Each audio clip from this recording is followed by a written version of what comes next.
ओम क्रिया बाबाजी नमः ओम। ओम क्रिया बाबाजी नमः ओम। ओम क्रिया बाबाजी नमः ओम। नमस्कार। एक योगी की आत्मकथा। आज हम पढ़ने जा रहे हैं प्रकरण नंबर 11 और प्रकरण का मुख्य शीर्षक है दो अकिंचन बालक वृंदावन में। तो चलिए स्टार्ट करते हैं।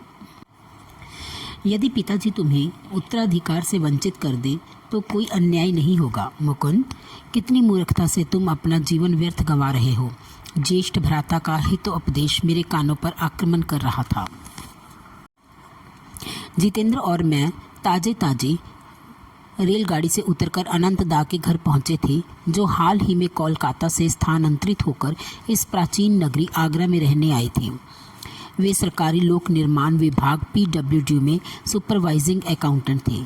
आपको भली भांति मालूम है अनंतदा कि मैं अपने परम पिता से अपना उत्तराधिकार प्राप्त करना चाहता हूँ। पहले पैसा, फिर भगवान। कौन जाने, जीवन अत्यधिक लंबा भी हो सकता है।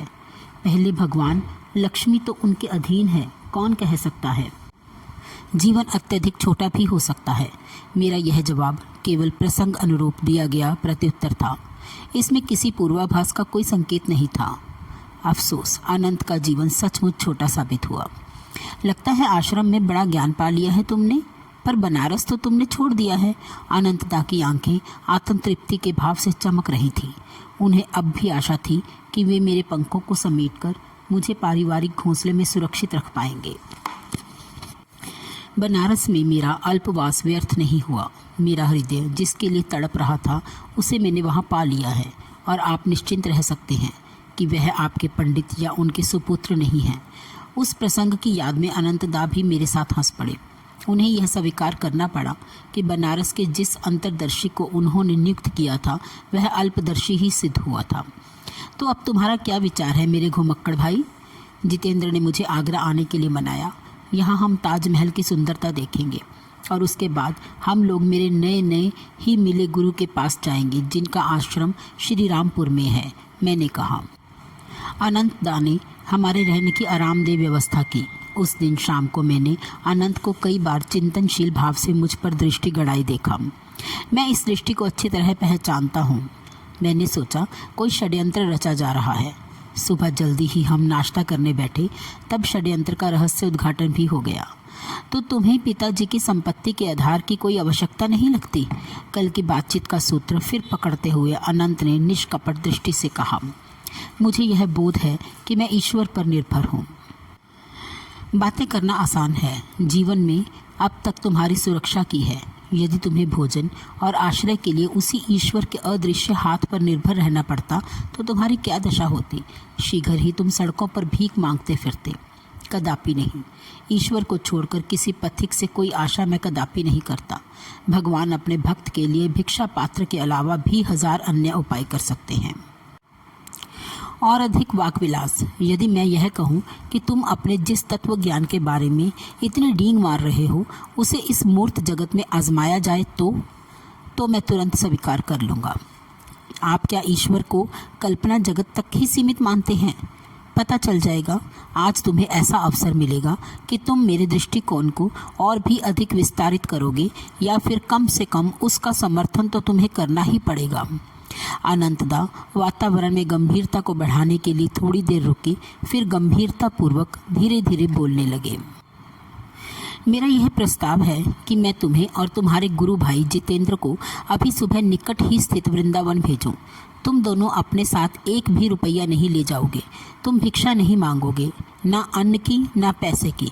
तुम किसी को भी अपनी परिस्थिति से अवगत नहीं कराओगे। तुम भोजन से वंचित नहीं रहोगे और तुम वृंदावन में फंस कर नहीं रहोगे। यदि आज रात 12 बजे तक इनमें से किसी भी शर्त को तोड़े बिना तुम दोनों मेरे बंगले पर लौट आओ तो मैं आगरा में सबसे अधिक विस्मयचकित मनुष्य होऊंगा। मुझे यह चुनौती स्वीकार है। मेरे शब्दों में भी और मेरे हृदय में भी कोई हिचकिचाहट नहीं थी। ईश्वर की तत्काल कृपा की कृतज्ञतापूर्ण स्मृतियाँ मेरे मन में कौंध गई। लाड़ी महाशय की तस्वीर के सामने प्रार्थना करने से प्राणघातक हैजे से मेरी मुक्ति, लाहौर में छत पर मुझे 2 पतंगों का लीलामय ढंग से उपहार दिया जाना, बरेली में घोर निराशा के बीच सही अवसर पर तावीज़ का मेरे पास आना और बनारस में पंडित के आंगन के बाहर से साधु द्वारा निर्णायक संदेश का दिया जाना, जग जननी माँ का दर्शन और उनकी दिव्य प्रेम वाणी, जग जननी द्वारा मेरी छोटी से छोटी परेशानियों को भी मास्टर महाशय के माध्यम से हटाया जाना, हाई स्कूल की अंतिम परीक्षा उत्तीर्ण करने में अंतिम क्षण में किया गया मेरा मार्गदर्शन और सर्वोच्च वरदान, मेरे जीवन भर के सपनों की धुंध से प्रकट हुए मेरे जीते जागते गुरुदेव। मैं कभी भी यह मानने के लिए तैयार नहीं होता कि मेरा तत्व ज्ञान संसार की किसी भी कसौटी पर खरा नहीं उतरेगा, चाहे वह कसौटी कितनी ही कठोर क्यों ना हो। तुम्हारी यह अनुकूलता सराहनीय है। मैं अभी तुरंत ही तुम लोगों को रेलगाड़ी पर बिठा देता हूँ, अनंत ने कहा। वे आश्चर्यचकित जितेंद्र की ओर मुड़े। तुम्हें भी इसके साथ जाना होगा, एक गवाह के रूप में, और इस पर आने वाली आपदाओं में जिसकी संभावना अधिक है, एक सहभागी के रूप में। आधे घंटे के बाद जितेंद्र के और मेरे हाथ में आगरा से वृंदावन के टिकट आ गए। स्टेशन के एक एकांत भाग में जाकर हमने अनंत को अपनी तलाशी लेने दी। अनंत दास शीघ्र ही आश्वस्त हो गए कि हम कोई छिपा खजाना अपने साथ नहीं ले जा रहे थे। जो छिपाना आवश्यक था उससे अधिक हमारी सादी धोतियों में कुछ भी नहीं छुपा हुआ था। जैसे ही विश्वास ने वित्त प्रबंध के महत्वपूर्ण क्षेत्र पर आक्रमण किया तो मेरे मित्र ने विचलित स्वर में कहा, अनंत दा, आप सुरक्षा की दृष्टि से मुझे 1-2 रुपये देकर रखिए, तब मैं किसी संकट की घड़ी में आपको तार दे सकूंगा। जितेंद्र, तीव्र स्वर में मैंने उसकी भर्त्सना की, यदि तुम आखिरी उपाय के तौर पर कोई पैसा अपने साथ लोगे तो मैं इस परीक्षा में नहीं आऊँगा। सिक्कों की खनक में दिलासा देने की कोई शक्ति होती है। मेरी कठोर दृष्टि को देखते हुए जितेंद्र इससे अधिक कुछ नहीं बोला। मुकुंद, मैं निष्ठुर नहीं हूँ। कोमलता की हल्की सी झलक अनंत के स्वर में आ गई थी। संभव है कि उनका अंतकरण उन्हें धिक्कार रहा था। शायद 2 अकिंचन बालकों को एक अपरिचित शहर में भेजने के लिए या फिर ईश्वर में उनकी अपनी अनास्था के लिए। यदि संयोगवश या भगवान की कृपा से तुम इस वृंदावन परीक्षा में सफल हो गए तो मैं तुमसे मुझे अपना शिष्य बनाकर दीक्षा देने का निवेदन करूंगा। इस असामान्य परिस्थिति में उनके द्वारा की गई प्रतिज्ञा में एक विसंगति थी। भारतीय परिवार में बड़ा भाई अपने छोटे भाइयों के आगे नतमस्तक नहीं होता, बल्कि पिता के बाद उसी को परिवार में तत्सम सम्मान मिलता है और सब उसकी आज्ञाओं का पालन करते हैं। परंतु इस विषय में मेरे कुछ कहने के लिए समय नहीं था। हमारी गाड़ी छूटने वाली थी। गाड़ी दौड़ती जा रही थी और जितेंद्र उदास होकर खामोश बैठा था। आखिरी हरकत में आते हुए वह मेरी ओर झुका और एक नाजुक स्थान पर पीड़ाजनक चुटकी काटते हुए बोला, मुझे तो कोई लक्षण दिखाई नहीं दे रहे हैं कि भगवान हमारे अगले भोजन की कोई व्यवस्था करने वाले हैं। चुप रहो संशय आत्मा, भगवान हमारे साथ हैं और हमारी सारी व्यवस्था कर रहे हैं। क्या तुम उनसे ज़रा जल्दी कराने की भी व्यवस्था कर सकते हो? अपने आगे की परिस्थिति के विचार से ही मैं भूख से अधमरा हुआ जा रहा हूँ। मैं बनारस से ताजमहल देखने के लिए चला था, अपने मकबरे में प्रवेश करने के लिए नहीं। अब खुश हो जाओ जितेंद्र, हम आज वृंदावन के पवित्र स्थानों का पहली बार दर्शन करने जा रहे हैं ना। मुझे तो इस विचार से ही गहरा आनंद हो रहा है कि भगवान श्री कृष्ण की पद धूलि से पुनीत उस भूमि पर आज हम चलेंगे। हमारे डिब्बे का दरवाज़ा खुला और 2 सज्जन अंदर आकर बैठ गए। अगले ही स्टेशन पर हमें उतरना था। बच्चों, वृंदावन में क्या कोई तुम्हारी जान पहचान का है? मेरे सामने बैठा हुआ अपरिचित व्यक्ति हमसे आश्चर्यजनक रुचि ले रहा था। आपको इससे प्रयोजन? बेरुखेपन से मैंने अपनी दृष्टि घुमा ली। शायद तुम लोग चित्तचोर के सम्मोहन में अपने परिवार से भागे जा रहे हो। मैं स्वयं भक्ति प्रधान प्रकृति का मनुष्य हूँ। मैं इसे अपना कर्तव्य मानता हूँ कि इस असहाय गर्मी में मैं तुम लोगों के रहने खाने की व्यवस्था करूँ। नहीं महोदय, हमें अकेला छोड़ दीजिए, यह आपकी बड़ी कृपा है, परंतु हमें घर से भागे हुए समझने में आप भूल कर रहे हैं। इसके आगे कोई वार्तालाप नहीं हुआ। गाड़ी स्टेशन पर पहुंचकर रुक चुकी थी। जितेंद्र और मैं प्लेटफॉर्म पर उतरे तो हमारे सहयोग से सहयात्री बने सज्जनों ने हमारे हाथ थामकर एक घोड़ा गाड़ी को बुलाया। हम एक भव्य वैभवशाली आश्रम के सामने उतरे, जिसके चारों ओर सुंदर बाग बगीचा था और सदाबहार वृक्ष थे। हमें ले जाने वाले सज्जन स्पष्टतः यहाँ भली भांति परिचित थे। कुछ भी कहे बिना एक मुस्कुराता लड़का हमें बैठक खाने में ले गया। शीघ्र ही वहाँ एक शालीन सौम्य दर्शना प्रौढ़ महिला आ पहुँची। गौरी माँ, राजकुमार तो नहीं आ सके, दो में से एक सज्जन ने आश्रमवासी महिला से कहा। अंतिम क्षण में उन्हें अपना कार्यक्रम बदलना पड़ा, इसके लिए उन्होंने खेद व्यक्त किया है, परंतु हम दूसरे दो अतिथियों को ले आए हैं। जैसे ही गाड़ी में हमारी मुलाकात हुई, मैं इनकी ओर खिंच गया। मुझे ये कृष्ण भक्त प्रतीत हुए। अच्छा बच्चों, हम चलते हैं, भगवान ने चाहा तो फिर मुलाकात होगी, दोनों सज्जनों ने दरवाजे की ओर जाते हुए कहा। यहाँ तुम दोनों का स्वागत है। गौरी माँ ममतामयी ढंग से मुस्कुराई। तुम्हारे आगमन का आज से अच्छा दिन दूसरा कोई ना होता। आज इस आश्रम के दो आश्रयदाता राजकुमार यहाँ आने वाले थे। कितने खेद की बात होती यदि मेरे बनाए पकवान को सराहने वाला कोई ना होता।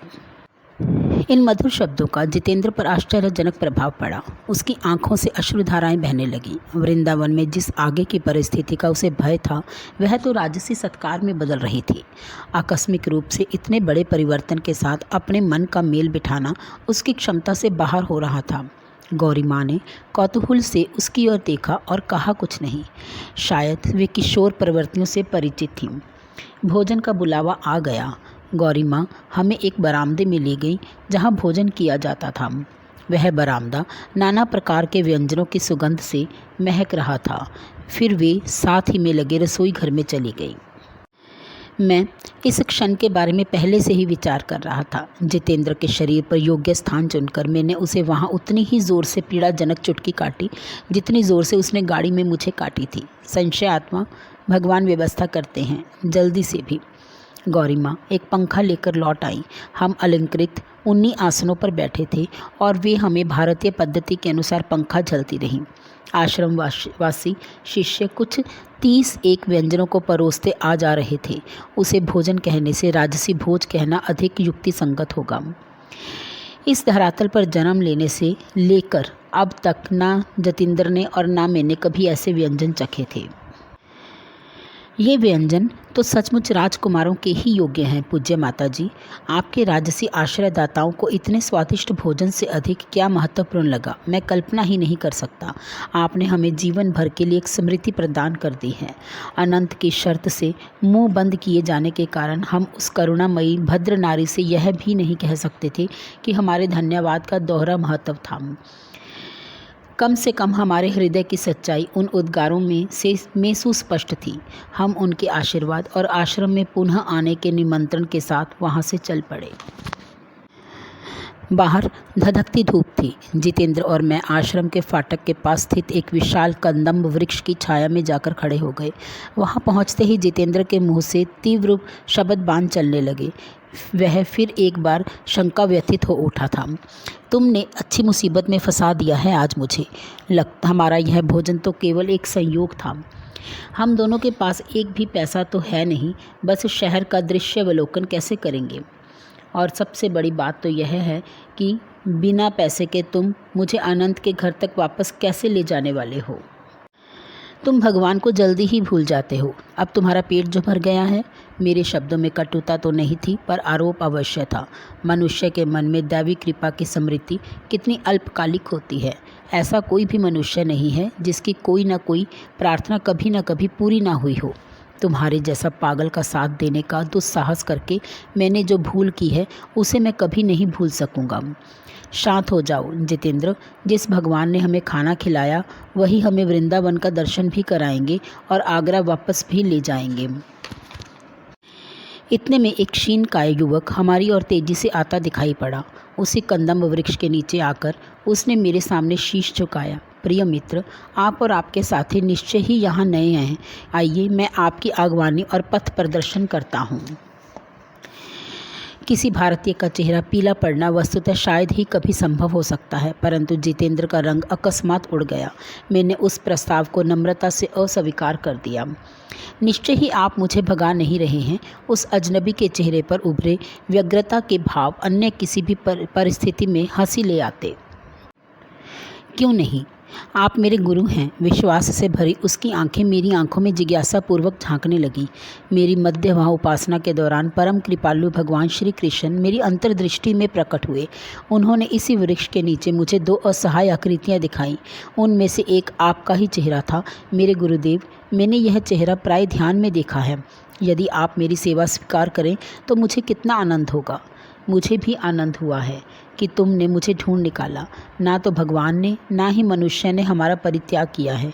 यूं तो अपने सामने के उत्सुक चेहरे की ओर देखकर मुस्कुराता हुआ मैं निश्चल खड़ा था, तथापि एक आंतरिक प्रणाम ने मुझे प्रभु के चरणों में डाल दिया। प्रिय मित्रों, क्या आप लोग मेरे घर पधार कर उसकी शोभा नहीं बढ़ाएंगे? यह तुम्हारी बड़ी दया है, परंतु हम ऐसा नहीं कर सकते। पहले ही हम आगरा में मेरे भाई के अतिथि हैं। कम से कम मुझे आपके साथ वृंदावन घूमने की स्मृतियाँ देते जाइए। मैं सहर्ष तैयार हो गया। उस युवक ने, जिसने अपना नाम प्रताप चटर्जी बताया, एक घोड़ा गाड़ी रुकवाई। हम लोगों ने मदन मोहन मंदिर और कुछ अन्य कृष्ण मंदिरों में जाकर दर्शन किए। हमारा मंदिर दर्शन समाप्त होने से पहले ही रात हो गई। क्षमा कीजिए, मैं थोड़ा संदेश ले आता हूँ। प्रताप रेलवे स्टेशन के नज़दीक एक दुकान में चला गया। जितेंद्र और मैं उस चौड़ी सड़क पर, जो उस समय कुछ ठंडक के कारण भीड़ से भर गई थी, टहलने लगे। हमारे उस मित्र ने कुछ समय तो लिया, परंतु जब आया तो वह अनेक मिठाइयों और उपहार लेकर आया। कृपया मुझे इतना पुण्य कमाने दीजिए, प्रताप ने अनुरोधपूर्ण ढंग से मुस्कुराते हुए 1 रुपये के नोटों का एक बंडल और आगरा के 2 टिकट, जो उसने अभी अभी खरीदे थे, हमारे सामने बढ़ा दिए। मेरी स्वीकृति में श्रद्धा भगवान के अदृश्य हाथ के लिए थी। अनंत ने उनका इतना उपहास किया था, फिर भी क्या भगवान ने हमें अपनी आवश्यकता से कहीं अधिक नहीं दे दिया था? हमने स्टेशन पर एकांत स्थान ढूंढ निकाला। प्रताप, अब मैं तुम्हें आधुनिक युग के सबसे महान योगी लाड़ी महाशय के क्रिया योग में दीक्षित करूंगा। उनकी यह साधना प्रविधि ही अब तुम्हारी गुरु होगी। आधे घंटे में दीक्षा समाप्त हुई। क्रिया अब तुम्हारी चिंतामणि है, मैंने नए शिष्य से कहा। जैसे कि तुमने अभी देखा, यह प्रविधि अत्यंत सरल है और इसमें मनुष्य के आध्यात्मिक विकास की गति बढ़ाने की प्रक्रिया निहित है। हिंदू शास्त्र कहते हैं कि जन्म लेने वाली आत्मा को माया से मुक्त होने के लिए 10 लाख वर्ष लगते हैं। यह प्राकृतिक अवधि क्रिया योग के अभ्यास से बहुत घट जाती है। जैसे पौधे की विकास की गति को उसकी प्राकृतिक गति से कहीं अधिक बढ़ाया जा सकता है, जैसा कि सर जगदीश चंद्र बोस ने प्रदर्शित कर दिया है, वैसे ही मनुष्य के मनोवैज्ञानिक विकास की गति को भी वैज्ञानिक तरीके से बढ़ाया जा सकता है। निष्ठतापूर्वक साधना करो, तुम समस्त गुरुओं के गुरु के पास पहुंच जाओगे। इस चिर इच्छित यौगिक कुंजी को पाकर मैं जैसे दूसरे लोकों में पहुंच गया हूं। प्रताप ने गंभीर होकर विचारपूर्वक कहा, मेरी इंद्रियां बंधनों से उद्धार करने वाला इसका प्रभाव मुझे उच्चतर अनुभूतियों के लिए मुक्त कर देगा। अंतदृष्टि में आज भगवान श्री कृष्ण का दर्शन मेरे परम मंगल का ही द्योतक है। हम थोड़ी देर शांत बैठे रहे, फिर धीरे धीरे स्टेशन की ओर चलने लगे। जब मैं गाड़ी में चढ़ रहा था तो मैं तो आनंद से भरा था, पर जितेंद्र के लिए आज आंसू बहाने का ही दिन था। प्रताप से प्रेमपूर्ण विदा लेते समय मेरे दोनों ही साथियों के गले से दबी हुई सिसकियां निकल रही थीं। इस यात्रा में जितेंद्र फिर एक बार गहरे दुख में डूबा हुआ था, इस बार अपनी खातिर नहीं बल्कि अपने विरुद्ध। मेरा विश्वास कितना उथला है, मेरा हृदय पत्थर बना हुआ था। अब फिर भी कभी मैं भगवान के संरक्षण के प्रति संदेह नहीं करूँगा। मध्य रात्रि होने की थी। अकिंचन अवस्था में भेजे गए उन 2 बालकों ने अनंत के शयन कक्ष में प्रवेश किया। जैसा कि उन्होंने बातों बातों में यूं ही कह दिया था, उनका विस्मय चकित चेहरा अब देखते ही बनता था। मैंने चुपचाप एक टेबल पर रुपए के नोटों की वर्षा कर दी। जितेंद्र, सच सच बताओ, अनंत दा मजाक करने के अंदाज में बोले। इस लड़के ने रास्ते में किसी को लूटा है ना? परंतु जैसे जैसे यात्रा की कहानी खुलती गई, मेरे भाई शांत होकर फिर गंभीर हो गए। मांग और पूर्ति का नियम जैसे मैंने सोचा था उससे कहीं अधिक सूक्ष्म स्तर पर कार्य करता है। अनंत एक ऐसे आध्यात्मिक उत्साह के साथ बोल रहे थे जो उनमें पहले कभी दृष्टिगोचर नहीं हुआ था। तिजोरियों और इस संसार की सामान्य चीज़ों के संचय के प्रति तुम्हारी उदासीनता को आज पहली बार मैं समझ पा रहा हूँ। रात बहुत बीत गई थी, तब भी अनंतदा ने आग्रह किया कि उन्हें उसी समय क्रिया योग की दीक्षा दी जाए। गुरु मुकुंद को एक ही रात में 2 अनचाहे शिष्यों की जिम्मेदारी अपने कंधों पर लेनी पड़ी। दूसरे दिन प्रातःकाल का जलपान एक ऐसे मधुर और मिलनसार वातावरण में संपन्न हुआ जिसका पहले दिन नितांत अभाव था। मैं जितेंद्र की तरफ देखकर मुस्कुराया। तुम ताजमहल देखने से वंचित नहीं रहोगे। श्री रामपुर के लिए निकलने से पहले हम उसे देखने चलते हैं। अनंतदा से विदा लेकर मेरा मित्र और मैं शीघ्र ही आगरा के गौरव ताजमहल के सामने पहुंचे। सूर्य की किरणों में चमकते श्वेत संगमरमर से बना ताजमहल शुद्ध अनुपात संगति का मूर्तिमान रूप है। काले घने सरू के वृक्ष, चमकदार हरियाली और प्रशांत जलाशय का दृश्यपट उसके श्रृंगार को पूर्ण कर देता है। अत्यंत बारीक नक्काशी की रत्न जड़ित जालियों से बना भीतरी भाग अति सुंदर है। भूरे तथा बैंगनी रंग के संगमरमर से बना अत्यंत नाजुक बेलबूटा अति सुंदर है। गुंबज की रोशनी शहंशाह शाहजहां और उसकी सल्तनत एवं दिल की मलिका मुमताज़ महल की कब्रों पर पड़ती है। अब दृश्यावलोकन बहुत हो गया। मैं अपने गुरु के पास जाने के लिए आतुर हो रहा था। शीघ्र ही जितेंद्र और मैं रेलगाड़ी से दक्षिण दिशा में बंगाल की ओर जा रहे थे। मुकुंद, मैंने कई महीनों से अपने परिवारजनों को नहीं देखा है। मैंने अपना इरादा बदल दिया है। शायद फिर कभी मैं तुम्हारे गुरु से मिलने श्री रामपुर आऊँगा। मेरे मित्र ने, जिसे सौम्य भाषा में अस्थिर चित्त कहा जाता था, कोलकाता में मेरा साथ छोड़ दिया। मैं एक लोकल ट्रेन पकड़कर शीघ्र ही कोलकाता के उत्तर में 12 मील दूर स्थित श्री रामपुर पहुंच गया। जैसे ही मुझे यह एहसास हुआ कि बनारस में गुरुदेव से मिले ठीक 28 दिन बीत गए थे, विस्मय से मेरा हृदय धड़कने लगा। तुम 4 सप्ताह में मेरे पास आ जाओगे। और आज मैं धड़कते हृदय से रायघाट लेन में उनके आंगन में खड़ा था। आज पहली बार मैंने उस आश्रम में प्रवेश किया था जहां मैं अपने जीवन के अगले 10 वर्षों के सर्वोत्तम अंश भारत के ज्ञान अवतार के साथ बिताने वाला था।